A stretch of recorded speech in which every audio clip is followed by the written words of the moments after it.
ज्येष्ठा नक्षत्र नक्षत्रों की श्रृंखला में 18वें क्रम पर आने वाला नक्षत्र ज्येष्ठा गंडमूल नक्षत्रों में से एक नक्षत्र माना जाता है। ज्येष्ठा नक्षत्र और इसको हम इंद्र या शाक्र भी कहते हैं। इसके डेटी यानी इसके देवता भी इंद्र ही हैं, वर्षा के स्वामी, देवताओं के राजा। इसके ग्रह स्वामी, इस नक्षत्र का जो ग्रह स्वामी होता है वह भी बुध ही होता है। इसीलिए इन लोगों के ऊपर, जो ज्येष्ठा नक्षत्र के जातक होते हैं, इनके ऊपर बुध का प्रभाव अच्छा रहता है। इसके चरणाक्षर होते हैं नो, या, यी, यू, जिसमें कि जिनका नामाक्षर यू निकलता है, यानी कि वो लोग ज्येष्ठा नक्षत्र के चौथे चरण में पैदा हुए जातक होते हैं। उनके ऊपर गंडमूल का प्रभाव विशेषतया माना जाता है सबसे ज्यादा। इसका विस्तार आकाश में, इसका फैलाव 16 डिग्री 40 कला से लेकर 30 डिग्री तक होता है। 16 डिग्रीज 40 मिनट्स टू 30 डिग्रीज। इसका स्वभाव तीक्ष्ण होता है, यानी थोड़ा काफ़ी तेज स्वभाव का होता है। इसकी डायरेक्शन पश्चिम होती है, ये वेस्ट डायरेक्शन की तरफ। वैसे भी ज्येष्ठा नक्षत्र के जातक काफ़ी सक्सेसफुल होते हैं या जल्दी सक्सेसफुल हो जाते हैं। अगर हम ये देखें कि कैसा दिखता है, दिखने में कैसा लगता है ये, तो एक सर्कुलर शेप में होता है, कुंडल की शेप में होता है, या एक छाता समझ लीजिए, जो अम्ब्रेला होता है, इस शेप में ये दिखता है। कुछ लोग इसे विष्णु चक्र भी कहते हैं। अब ज्येष्ठा नक्षत्र के लोगों का स्वभाव जनरली कैसे दिखते हैं ऐसे लोग। सबसे पहली क्वालिटी जो ज्येष्ठा नक्षत्र के जातकों में दिखती है वो होती है कि वो मेंटली और फिजिकली बहुत स्ट्रांग होते हैं। मानसिक रूप से भी काफ़ी मजबूत होते हैं और शारीरिक रूप से भी काफ़ी सुदृढ़ दिखते हैं और होते भी हैं। काफ़ी मेहनती लोग होते हैं। उनका जो भी ध्येय है, जो भी उनका गोल है, उसकी तरफ मेहनत करते रहते हैं और बिल्कुल उसमें ना तो जी चुराते हैं और ना ही उसके अंदर करे हुए एफर्ट से वो कभी थकान महसूस करते हैं, ना ही थकते हैं, लगातार लगे रहते हैं उसमें।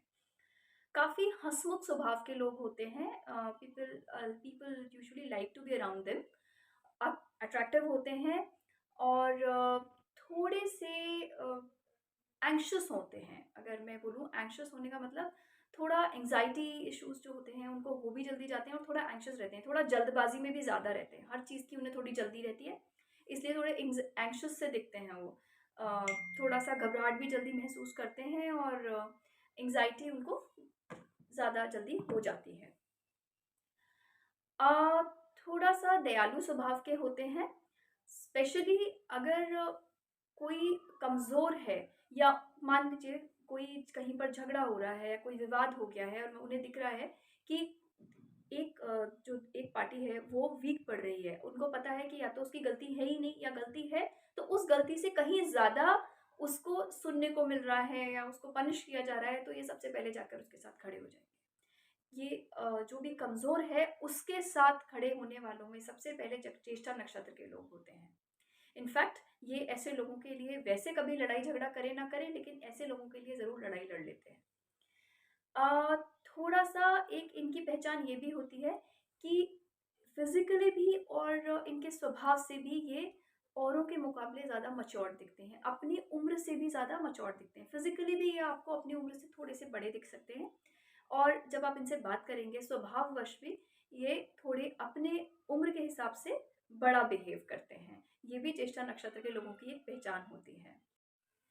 ज्येष्ठा नक्षत्र के लोगों को अपने जीवन का कोई ना कोई एक फेज ऐसा देखना पड़ता है जिसमें इन्हें काफ़ी स्ट्रगल देखनी पड़ती है, काफ़ी संघर्ष देखना पड़ता है। जनरली या तो ये अपनी अर्ली टीन्स में ऐसा देख लेते हैं, या अर्ली यूथ में ऐसा देख लेते हैं, ऐसा फेज जिसमें इन्हें काफ़ी संघर्ष, औरों के मुकाबले काफ़ी मुसीबतें देखते हैं या संघर्ष देखते हैं, थोड़ा परेशानियों को देखते हैं। लेकिन अगर कहते हैं ना कि तब कर ही सोना खरा होता है, अगर ये कहावत है तो ज्येष्ठा नक्षत्र के लोगों पर ये अप्लाई होती है बहुत अच्छी तरीके से, क्योंकि उन ये शायद यही एग्जाम्पल सेट करते हैं ज्येष्ठा नक्षत्र के लोग कि परेशानियों से घबराना नहीं चाहिए, और ये उन परेशानियों से निकल कर उन्हें फेस करके अपने जीवन को काफ़ी सक्सेसफुल बनाकर दिखाते हैं, या जीवन में कुछ ऐसा अकम्प्लिश करके दिखाते हैं, ऐसा पाते हैं, ऐसी पोजीशन या कुछ ऐसा करके दिखाते हैं जो एटलीस्ट इनकी फैमिली या इनके आसपास में तो किसी ने नहीं पाया होता। दे अकम्प्लिश और they achieve something really big और प्रेज वर्दी, मतलब जिसकी तारीफ की जा सके, ऐसा कुछ ये पाते हैं। उन संघर्षों से निकल कर ही, और शायद इतना संघर्ष देखने की वजह से ही थोड़ा मैच्योर्ड भी ये दिखते हैं और बिहेव भी करते हैं। कलात्मक रुचि इनमें होती है। खुद कोई किसी भी तरह की कला हुई, चाहे संगीत, नृत्य, pottery, to anything, anything which has something to do with art, किसी भी तरह की कला में हुई, उसमें किसी न किसी कला में इनकी रुचि ज़रूर होती है। अगर ये खुद भी उस कला में इन्वॉल्व नहीं होते, मान लीजिए ये गा नहीं सकते हैं, तो एटलीस्ट इनको म्यूज़िक सुनना, संगीत सुनना पसंद होगा और उसकी बारीकियाँ भी पता होंगी। तो कला प्रेमी ये होते हैं। थोड़े से शॉर्ट टेम्पर्ड होते हैं, इनको क्रोध जल्दी आता है और जल्दी चला भी जाता है। बहुत जल्दी गुस्सा हो जाते हैं, बहुत जल्दी गुस्सा शांत भी हो जाता है। थोड़े से ईगोइस्ट होते हैं, अहंकार, थोड़ा अहम की भावना इनके अंदर ज़्यादा होती है और ज़िद्दी स्वभाव के होते हैं। ज़िद्दी के साथ साथ ज़िद्दी होता है कि किसी बात को लेकर ज़िद करते हैं कि नहीं नहीं अच्छा यही एक होता है अड़ियल होना। आपने एक शब्द सुना होगा, अड़ियलपना। एरोगेंट एंड स्टबर्न, ये बहुत अड़ियल स्वभाव के होते हैं। अगर इनको कोई बात समझ में आ गई है कि मुझे ये चीज़ इसी तरह से करनी है, तो आप इनको कुछ भी लॉजिक समझाते रहिए, ये नहीं मानेंगे। उस चीज़ को ये अपनी समझ के अनुसार जो इन्होंने समझा हुआ है उसी तरह से करेंगे। अगर इन्होंने कुछ सोच लिया है कि मुझे ये चीज़ पानी है, तो अब इसके बाद इन्हें कुछ भी समझाया जाए, इन्हें समझ नहीं आएगा। ये उस चीज़ को पाकर ही रहेंगे, या एटलीस्ट नहीं भी पाएंगे तो उस दिशा में एफर्ट्स डालते ही रहेंगे, ये किसी की सुनेंगे नहीं। तो थोड़ा-सा अड़ियल स्वभाव के ये होते हैं। जो अगर मैं नेगेटिव क्वालिटीज़ की ही बात करूँ तो थोड़ा-सा मैनिपुलेटिव होते हैं, थोड़ा-सा कैलकुलेटिव तो होते ही हैं क्योंकि मर्क्यूरी रूल्ड हैं, तो थोड़ा-सा ना गुणा-भाग करके ही चलते हैं हमेशा हर स्थिति में कि क्या फ़ायदा, क्या नुकसान रहेगा। थोड़ा मैनिपुलेटिव से मतलब स्थिति को अपने अनुसार या जो सिचुएशन है उसके अनुसार बात करना। थोड़ा मैनिपुलेटिव होते हैं अपने फ़ेवर में चीज़ों को करने के लिए। एक और इनके अंदर फ्लॉ होता है इनकी पर्सनैलिटी का, वो होता है कि ये लोगों की सहानुभूति लेना चाहते हैं। जनरली अगर आप किसी, मान लीजिए आप किसी मार्स रूल्ड इंसान से बात कर रहे हैं जिसमें मार्स का इफ़ेक्ट ज़्यादा है, मंगल का, तो उसे बिल्कुल पसंद नहीं होगा कि लोग उसे ऐसे तरस खाएँ या दया भावना से देखें। लेकिन ज्येष्ठा नक्षत्र के लोगों को सहानुभूति बहुत पसंद होती है, देने से ज़्यादा लेनी। ये कुछ लोग होते हैं ना जो बेचारा बनना पसंद करते हैं, शायद ये उनमें से होते हैं, क्योंकि इनको शायद ऐसा लगता है कि लोगों की सहानुभूति लेने से इन्हें लोगों का सपोर्ट जल्दी मिलता है, या जिस चीज़ को ये पाना चाहते हैं उसमें इन्हें लोगों का सपोर्ट मिल जाएगा, तो ये सहानुभूति लेना पसंद करते हैं। अगर मैं करियर की बात करती हूँ तो करियर डेफ़िनेटली, क्योंकि मर्क्यूरी रूल्ड होते हैं तो मर्क्यूरी का प्रभाव इनके ऊपर काफ़ी ज़्यादा होता है, तो इस वजह से शब्दों के साथ अच्छे होते हैं और बेसिकली जितना भी स्पीच हो गया या राइटिंग हो गई वो इनकी भी अच्छी होती है। तो पोएट्स बन जाएँगे, राइटर बन जाएँगे, स्पोक्स पर्सन किसी भी जगह, जैसे एंकर हो गया या रेडियो जॉकी हो गया, या किसी भी तरीके से जहाँ से इन्हें शब्दों का इस्तेमाल करना है, वहाँ ये अच्छा करते हैं। किसी भी तरह की मैनेजरियल पोस्ट हो गई या फिर एडमिनिस्ट्रेटिव पोस्ट हो गई जहाँ इन्हें अपनी बात समझाकर लोगों से काम करवाना है, तो वो ये सब लोग ये वहाँ पर भी अच्छा करते हैं, क्योंकि इन्हें अपनी बात कन्वे करना बहुत अच्छी तरीके से आता है, लोगों को समझाना बहुत अच्छे तरीके से आता है।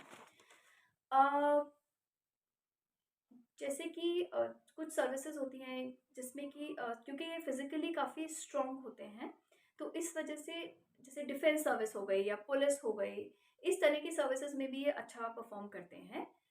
ये नेवी या मर्चेंट नेवी या जिसमें भी कहीं न कहीं जल का इन्वॉल्वमेंट है, क्योंकि पानी से इन्वॉल्व्ड किसी भी चीज़ में भी ये काफ़ी अच्छा करते हैं। जल से रिलेटेड कोई भी चीज़ होगी, कोई भी फ़ील्ड होगा, वहाँ ये अच्छा परफॉर्म करेंगे।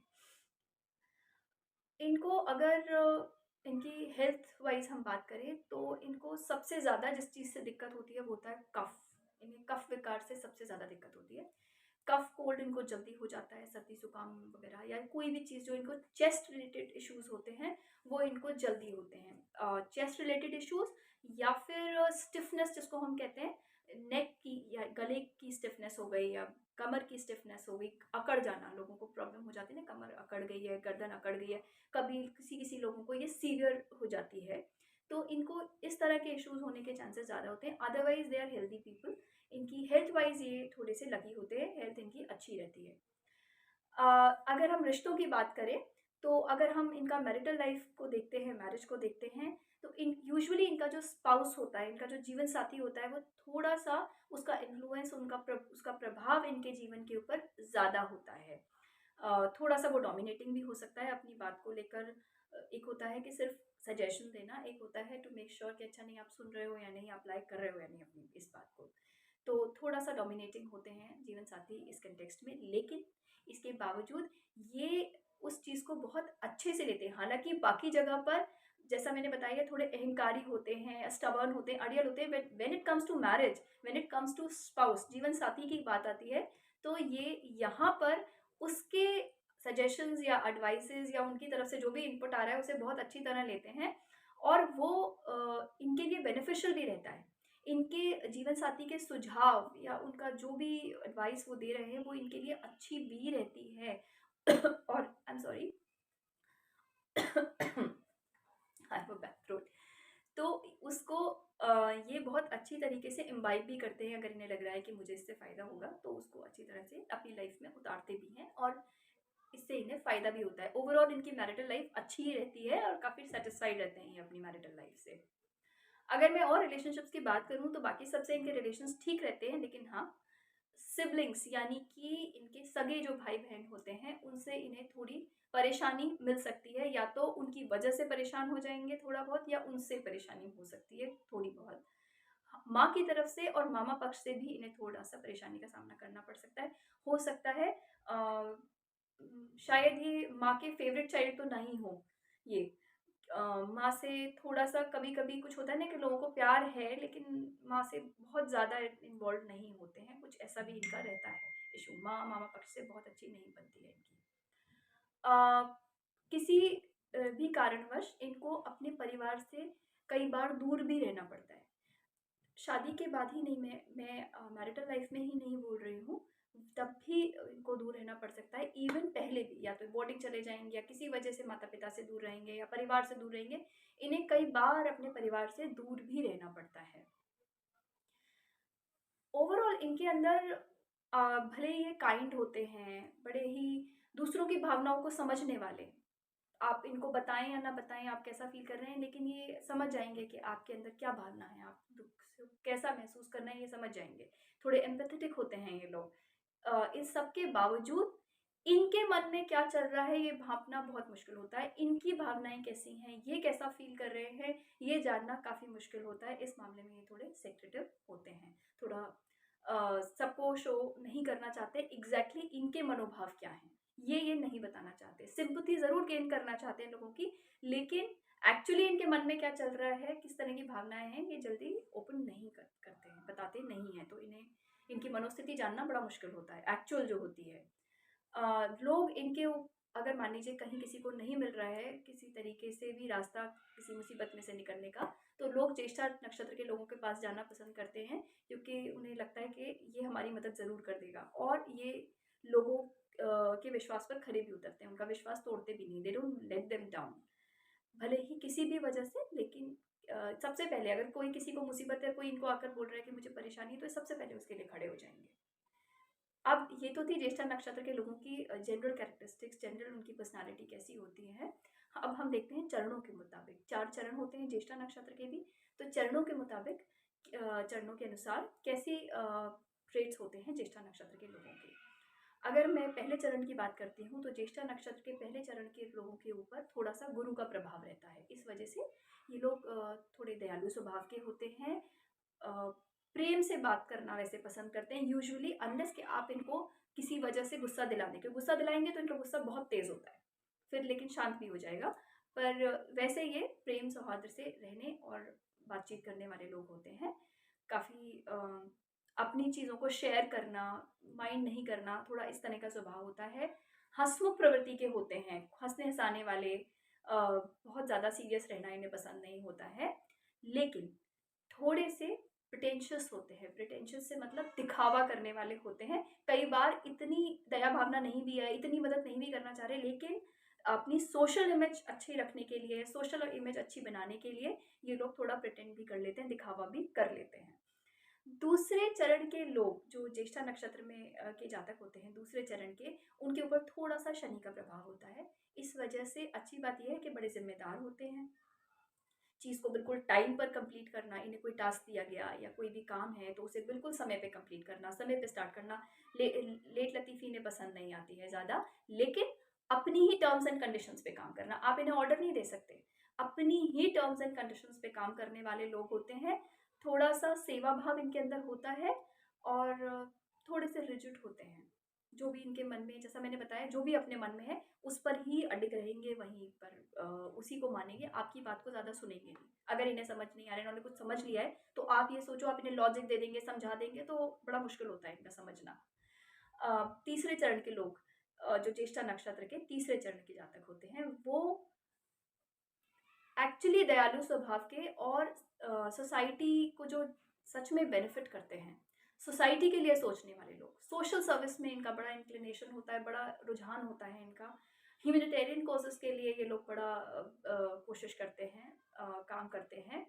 और मैं इन्हें स्टूडियस तो नहीं कहूँगी कि बहुत स्टूडियस होते हैं, पढ़ाकू जैसे होते हैं, वो तो नहीं बोलूँगी, लेकिन इनका आईक्यू बहुत अच्छा होता है, ज्येष्ठा नक्षत्र के तीसरे चरण के लोगों का। एक फ्लॉ ये होता है कि थोड़े पॉजिटिव ज़्यादा होते हैं, अपनी चीज़ों को लेकर, लोगों को लेकर, सिचुएशंस को, मतलब किसी भी चीज़ को लेकर के पॉजिटिवनेस इनके अंदर थोड़ी-सी ज़्यादा होती है। चौथे चरण के लोग जो होते हैं ज्येष्ठा नक्षत्र के, वो पहले के 3 चरणों से बिल्कुल भिन्न होते हैं। चौथे चरण के लोग पहले अपनी ग्रोथ के बारे में सोचते हैं। What they are concerned about is their own growth, their own development, अपना फ़ायदा, अपने बारे में सोचने वाले होते हैं जनरली, और बहुत इम्पल्सिव होते हैं। एकदम से गुस्सा, किसी बात पे एकदम से रिएक्ट कर देना, सोचना नहीं और बिल्कुल एकदम से रिएक्ट कर देना। आपको अच्छा लग रहा है, बुरा लग रहा है, इससे मतलब नहीं है। जो भी उनके मन में भाव आया वो एकदम से बोल देना। थोड़ा रूड हो जाते हैं इसी वजह से। इनके जो बोली है वो थोड़ी-सी रूडनेस भरी हो जाती है। लोग इनकी बात का इसीलिए कई बार बुरा भी बहुत मान जाते हैं। लेकिन क्योंकि इधर एक्सट्रीम पर होते हैं, सेल्फ सेंटर्ड कह लीजिए इन्हें, अपनी ही बारे में सोचने वाले मान लीजिए या जैसा भी मान लीजिए, लेकिन इन लोगों की लाइफ में कभी भी लेटर ऑन या कभी भी एक फेज आता है जब ये स्पिरिचुअली इंक्लाइंड हो जाते हैं, आध्यात्मिकता की तरफ इनका रुझान हो जाता है, और बिल्कुल एक पर्सनालिटी इनकी फ्लिप हो जाती है। जिद्दी तब भी रहेंगे, सब कुछ होगा अपने मन के माने, तब भी रहेंगे जो जनरल कैरेक्टरिस्टिक्स होती है, लेकिन रुझान बदल जाता है। खुद से अपने बारे में सोचने वाला इंसान जो पूरे समय अपने बारे में सोचता है, वो अचानक से दूसरों के बारे में सोचना शुरू कर देता है, दूसरों के लिए सोचना शुरू कर देता है। ऐसा भी हो जाता है चौथे चरण के लोगों के साथ, ज्येष्ठा नक्षत्र के चौथे चरण के जो लोग होते हैं। और ज्येष्ठा नक्षत्र के ओवरऑल कैरेक्टरिस्टिक्स जो मैंने उसमें बताई, उसमें एक चीज़ मुझे अभी याद आई।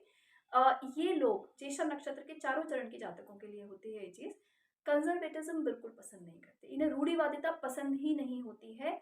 कुछ भी नया चेंज अगर इन्हें लगता है, किसी भी रिचुअल में, रिवाज में, रीति रिवाज हो गए या किसी भी चीज़ में कुछ नयापन लाने की ज़रूरत है, कुछ नया इनोवेशन चाहिए, कुछ चेंजेस चाहिए, तो ये उसको होल हार्टेडली स्वीकार करते हैं और लाते हैं उसे। इनको किसी भी, बिल्कुल भी लकीर के फ़कीर ये लोग नहीं होते। ये थी अब मेरा विश्लेषण ज्येष्ठा नक्षत्र के जातकों के बारे में। अगली बार आपसे फिर मिलती हूँ किसी और नक्षत्र के बारे में।